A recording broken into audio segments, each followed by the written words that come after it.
car felt a lot better than the Miata, but I'm just super happy to be able to talk to you guys and podium at my home track. Yeah, nothing wrong with that, man.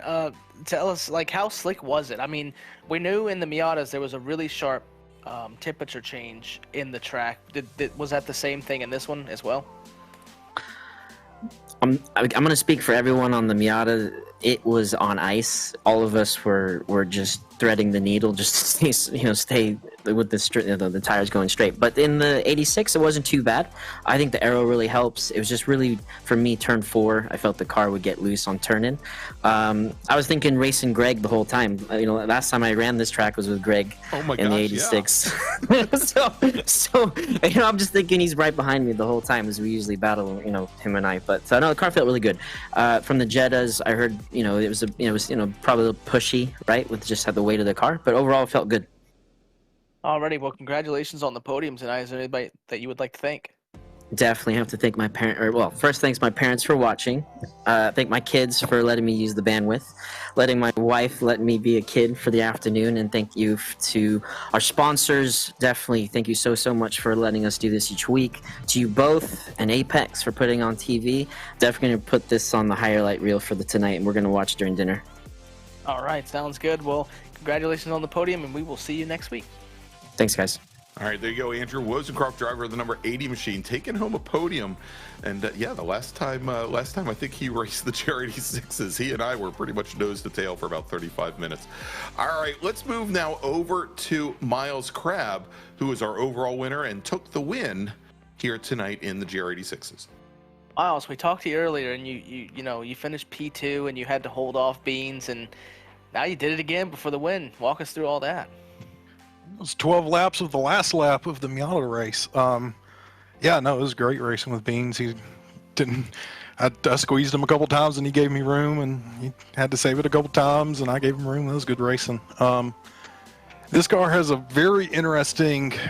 I don't know if it's a bug, but it's a feature for sure. Where if you run the front bar where you need it to be to get a good turn in, it picks up the right rear wheel. So if you trail brake, you just blow the corner if you don't do it perfect. And I did that a couple times, let him by. I thought after like the 4th or 5th lap I was going to break away from him, and then just he'd catch right back up. I worked. I knew I wasn't going to have practice for this race with the Miata race overlapping, so I did some practice last night and really worked on get on throttle early and center off drive. And it's judging by what it looked like in my mirror, I apparently did not do a good job because he was digging coming out of every corner compared to me. So yeah, it was a great race. Last lap ended up being exactly the same as the Miata race, where just kind of protect into the uphill and then into the hairpin, get in good and deep, keep it tight, and don't let them get to the throttle before I did. Were you getting nervous at all when you were running upon the lap traffic there the last couple laps?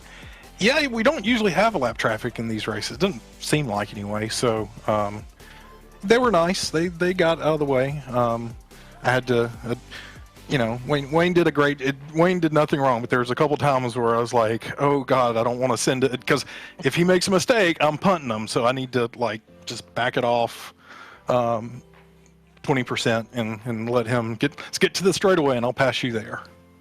All right. Well, congratulations on the win tonight. And is there anybody that you would like to thank?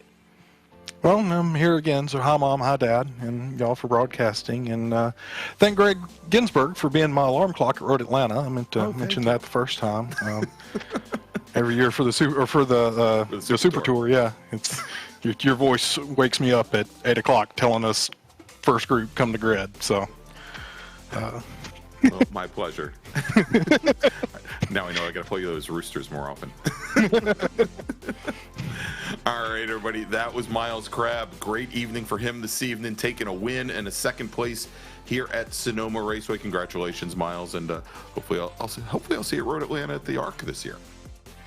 I don't know. It kind of just depends on how it works out. But yeah, maybe. All right, there you go, everybody. Miles Crabb. And so now let's bring in with his second win of the evening, this time here in the Jetta TDI Cup cars, the Touring 4 cars. It's Morgan Burkhardt. Morgan, another victory, another interview. So we thought that what you did in this race, you were going to do in the other race, and then in this race that you and Caleb would be a lot closer, but that didn't really happen. Walk us through your race, because it seemed like you had a lot of clean air.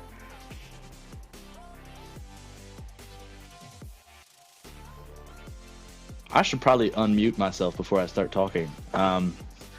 You're signing on, and I know you're an Apex Racing TV broadcaster now, but you don't want to sign up to the Jack Ritchie School of Broadcasting there and mute yourself when you should be talking. Yeah, no, that's probably not a good way to get the message across. But yeah, no, on the start, I gave a gap to the back of the GR field, and we got the green in the hairpin, so it was kind of awkward starting. But Caleb and I were able to get a fairly decent jump from the rest of the field, and we kind of went side by side into turn one. But on lap one, the car is allergic to any kind of rotation, so I kind of forced his hand, and he didn't really have an opportunity but to back out on the outside. And then I pretty much just pounded laps after that. I knew I had a little bit of pace on him, and I was working hard in the beginning to just break the toe, and I got pretty lucky with traffic and not really getting held up. And I know he had to give a spot back to I think it was, I'm not even going to try to remember the name. I am horrible with that, but he had to give a spot back, and I got pretty lucky with it, so I was able to kind of just cruise out. Alrighty, well, thank you for putting on the show tonight in both the races, and congrats on the victories. Is there anybody you'd like to thank? I'd definitely like to thank you guys, even if Jack doesn't talk much. I'd like to thank you guys for putting on a good stream for us. Stevie, of course, I tried to give him a little bit of bump over the finish line. He ran out of fuel, but made sure he made it home. But Stevie and Greg for setting up a great lead. Alrighty, sounds good. Well, we will see you next week. Yes, indeed. All right, everybody, there you go. That was Morgan Burkhardt taking the win in the Jetta TDI Cup cars. And Jack, as we were as he was talking to you, I've been watching the replays that John and Lisa are playing for us, and he said that the Jettas are allergic to rotation, which I thought was a great way to explain it. And we could basically see, I mean, and he talked at Road Atlanta about trying to set the car up and doing what he could to make it rotate around the nose. But we watched this video, and there was just nothing but push everywhere around Sonoma with his car. And used a lot of, whereas we knew the GR86s had to stay off the apex curbing, the Jettas were using it in order to rotate as much as they could. But yeah, pretty neat way to explain it. But let's go and wrap things up for the evening. Here, a great night of racing here at Sonoma Raceway for the RayEsports Racing League. And if you join us next Tuesday night at 8:30 p.m. Eastern Time, the draft this time is going to be in full effect. We are going to be at Watkins Glen International. We're going to open things up with some more touring car races, more GR86s and Jettas, and then we're going to wrap it up with the Spec Racer Fords. And the last time I think we were there, Jack, the Spec Racer Fords were 4 wide going into the bus stop. And it was, I'd like to say it was magical, but it was only magical for 3 of the 4. But it made for some amazing racing. So I want to thank, of course, Jack Ritchie, my announced partner here in the RayEsports Racing League, and then sitting back behind the scenes pressing all the buttons, we got John Robertson and Lisa Rankin, and want to thank them as well. We'll see you next Tuesday night here, the same time, same channel, and if you're here in the United States, have a wonderful Memorial Day weekend, everybody. Take care.